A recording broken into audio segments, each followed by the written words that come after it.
I think just publicity about the issue. Just the fact that some dude came to jail for a $96 ticket, ended up in a turtle suit, thrown in a hole, and died after spending 5 days in a solitary confinement. I think that the public should be aware of it. You know, that's the main thing. And you know, are there some procedures that should be changed? You know, there are cameras in there. You know, this whole thing was on camera. You know, somebody needs to get a hold of that camera. All right, my name is Edward Forchion. Publicly, I'm known as the New Jersey Weed Man, and I've been a First Amendment rights and the legalization of marijuana activist basically for the last 15 to close to 20 years now. I was in jail serving a sentence. In December of 2013, I got released. I think it was December 28th or 28th. But when I came back on December 9th, one of the first things that happened to me is a inmate came up to me. You know, he welcomed me back and all that. Yeah, welcome back to jail. But anyway, he came up to me. His name was Sean. I'd never met him before, but you know, he knew me. You know, I'm pretty well known. You know, the whole activist thing, and you know, so that night, that Monday, we went to the law library because I was on D wing. On D wing is the day that they go to the law library. So we go to the law library. And he types up this little short thing that he was working off his notes, and he typed up something, you know, about why he, what he witnessed, and he asked me to mail it out. I mailed it out, you know, to a couple people, but I never received any mail back, so we didn't know if it even made it out. But then a day or two before I actually left from my 20-day sentence, he actually wrote up this whole 5-page handwritten rendition of what happened. And he had already had his notes. Like, you can tell when he was locked up, he took notes. He had all the officers who came in and out. What Sean told me sounded like murder to me. Everyone that he told happened felt the same way.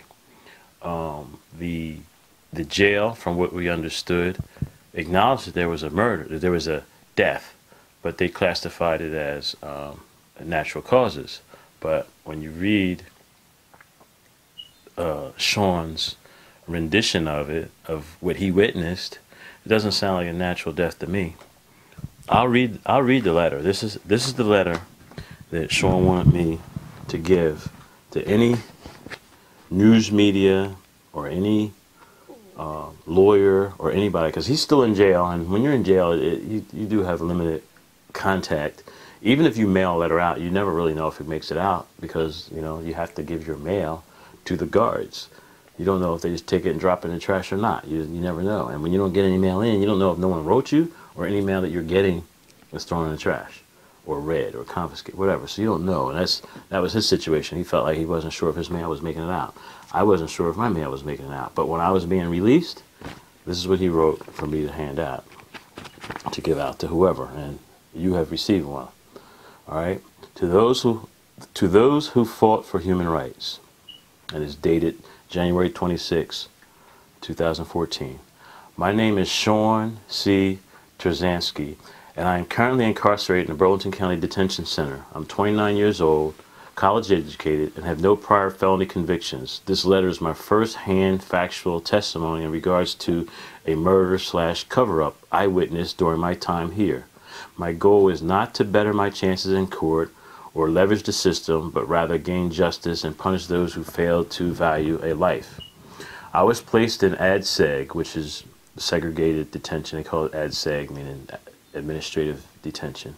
Okay, I was placed in SEG unit on December 24th, 2013, after defending myself in a 2-versus-1 fight. My sanction was for 15 days. For those not familiar with the living conditions, it's the county jail's version of the hole. 24-hour lockdown, no reading material, ice-cold shower every 3 days, if lucky, and temperatures in our cell which leave one shivering constantly. And I actually went to the hole before too for having a banned substance, and those are the conditions. It's cold. You don't get nothing to read. It's you know, it's. I was only there for 3 days. 3 days of absolute boredom. So he got sentenced to 15 days. So that's crazy. All right. 2 days later, on December 26, 2013, came the arrival of Mr. Robert Taylor, a 74-year-old local homeless man who suffered from the disease of alcoholism.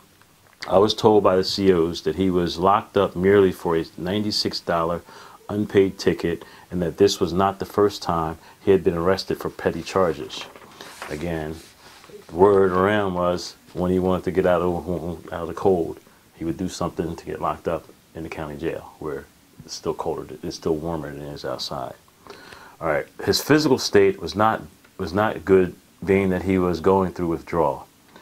Sergeant Nunn stated rather than tie up a CO to watch him in the clinic where Taylor belonged, it was much more convenient to toss him in SEG, despite the fact that he did nothing wrong. In addition, he was stripped of his clothes and placed in a turtle suit, which is nothing more than a one-piece vest for those deemed suicidal. When cell 203 was opened for his arrival, he was thrown in on the hard concrete floor as opposed to the standard bunk. Those in turtle suits received no clothes, mat, or blankets. Over the next 5 days, Mr. Taylor's physical condition began to deteriorate rapidly. I could see the meals on his tray slot sit there until being thrown away because he was simply too weak to get off the floor where he was initially placed. 15 meals was the total in which he didn't eat in those 5 days. COs would half-heartedly ask him if he was hungry, then throw his tray away. Mr. Taylor seemed to be nonverbal and in need of immediate medical attention. Sergeant Nunn, on one of his rounds, said maybe it would be better for everyone if he just died. I was able to briefly peer into Taylor's cell on day 3 during a routine search of my cell in which I was in the main SEG area. The smell was unbearable. The CO stated that he had been defecating feces and blood as well as urinating in the exact same position where initially placed. You would think this would be sufficient to get him to a hospital, but that was not the response. Instead, they would open Mr. Taylor's cell on occasion and spray the room and himself with Lysol. Is this medieval times? How could anyone be left there to rot in this condition? So weak he could not eat, drink, or reach the toilet, but yet be classified as suicidal. The nurses would come to SEG on a daily basis to administer medication to the inmates. They would call his name, but yet not check any vitals or even enter his cell. On the 29th of December, I clearly heard Mr. Taylor in the likeness of a child begging for help. He said it several times out loud, yet still nothing was done. I personally yelled at the COs and staff on a regular basis, but I was ignored and told to shut up if I knew it was best for me. On December 30th at approximately 4:30 p.m., the COs under command of Sergeant Nunn decided to check on Mr. Taylor. They opened his cell to find him dead. 5 days, 15 meals, no water, and still lying on the concrete floor naked where he was initially placed. Sergeant Nunn instructed the nurses to get the defibrillator to try to bring him back. They used the machine for about 30 minutes until the Mount Holly police and paramedics showed up. The paramedics told the nurses to stop simply upon looking at Mr. Taylor and that he had been dead for a significant period. Rigor mortis had set in. I was immediately taken out of my cell and placed in another area of the jail for several days until SEG was cleared. I was the only person to witness the demise of Mr. Taylor from beginning to end. I'm not a medical doctor, nor do I know the exact cause of his death. I do, however, know that what I saw and heard was not standard protocol. The direct neglect of medical attention ultimately led to his death. The lack of care from COs, especially in charge. And then he named 3 officers who, again, I know all 3 of these officers, and they all seem to be cool to me. Sergeant Nunn, Captain McDonald, and Sergeant Davis. First I thought he was talking about, there's 2 Sergeant Davises, one's a male and one's a female. I thought he was talking about the Sergeant Davis, the male, but later I realized he was talking about Sergeant Davis, the female, which again is surprising to me. I mean, she seems to be a very personable person. I would think that she would reach over and ask Mr. Taylor, like, what the hell's wrong with you or something, you know? But I don't know. I'm just, again, I'm passing on the letter. Okay, I'll finish this. Okay, as well as countless others who worked in SEG during this period should be punished. I have sent several letters to various media publications as well as activists, but have yet to receive any response. I truly believe my mail is being tampered with. I need your help to win the fight. It has been my pleasure to meet N.J. Weedman after being placed back onto the housing unit. I have given him full rights and authority to speak on my behalf while I'm still incarcerated. I should be home in several months. He says, I did receive a response from the prosecutor's office on the third week of this month. That happened like a day or two before I left. I gave them full testimony in person about the events I mentioned here.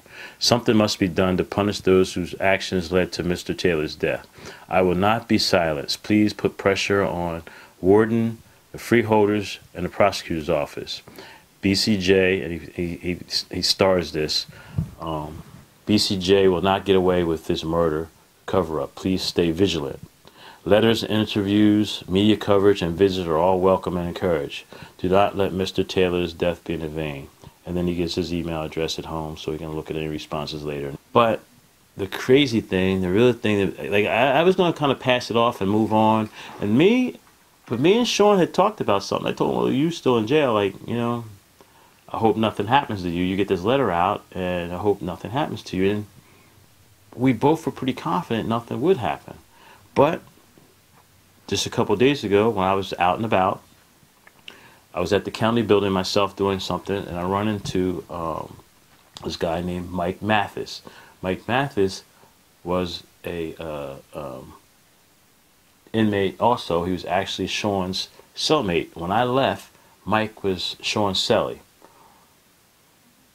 Mike tells me that the day after I left on a Tuesday, so on that Wednesday, he tells me that that when they went to the gym, the warden showed up at the gym. The warden's never at the gym. I mean, I can never remember seeing the warden at the gym. But anyway, he said the warden showed up at the gym, and Sean and the warden got into a verbal confrontation in front of everyone. And he said that he heard the warden saying things like, you couldn't see nothing because you were in your cell. How are you going to see in somebody else's cell? You know, which Sean already answered that in this letter. When he went to take a shower, he looked in. Okay, that was one thing. And he said that you know, the warden basically was questioning his like what he saw, and then retaliated and put him in the hole. Like he had him locked up. You know, we're already locked up in jail at that point, but that's what they call it. You get re-locked up, you go to the jail within the jail, you go to the hole, and that's what he said happened. Right? They were at rec. Next thing you know, the warden called a code, and officers came in and took Sean to the hole. And as of the time that Mike Mathis had left, he said Sean had not come back from the hole. No one came to their cell even to get Mike's stuff. I mean, to get Sean's stuff. Like usually that would happen too. They throw you in a hole, then they pack all your stuff, they put it away for you, so when you get out of the hole, you get all your stuff back. So there was a whole indifference to him anyway. Like, no, you know, that's even unusual. They didn't come get his stuff. Yeah. But as of now, you know, I think Sean's been in a hole for about 10 days since putting this letter out. And I think what happened, again, my conjecture here, but I got released on Tuesday. Tuesday night, I sent it to a couple people. I posted it online. Wednesday morning, I actually had a friend of mine who saw my Facebook told me, dude, you should take that down. You don't have enough, you know, that's not your fight. You know, take that down. Plus, you have to go back to jail. You know, you don't want the jail guards to retaliate and do something to you. So take it down. And you know what? I took that as good advice, and I took it down. You know,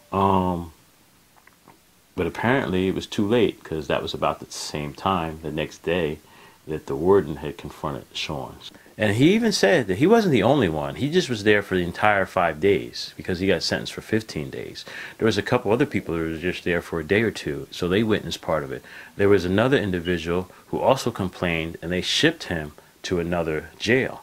Apparently he left from, they took him out of Burlington County Jail and put him into Camden County Jail because he wrote a letter to the freeholders complaining about the conditions and what he just witnessed, Mr. Taylor's death. Now, they removed him. They didn't remove Sean, but then my letter got out, and now Sean's in the hole. But something happened. Something happened at the jail. And the fact that a day or two after I got released, after I put this letter of Sean's into people's hands, now Sean is in the hole, and it's scary. I mean, what if they even were being funny and put him in the same exact cell that Mr. Taylor died? And, you know, Mr. Taylor died in 203. I wonder if right now, if Sean is in 203.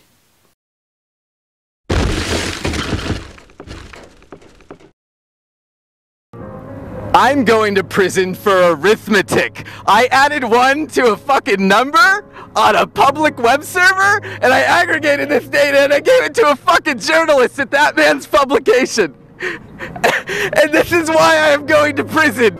I believe they put in the motion to dismiss to get rid of me right away. This is bad publicity for them. Why would they want this story out there? They cited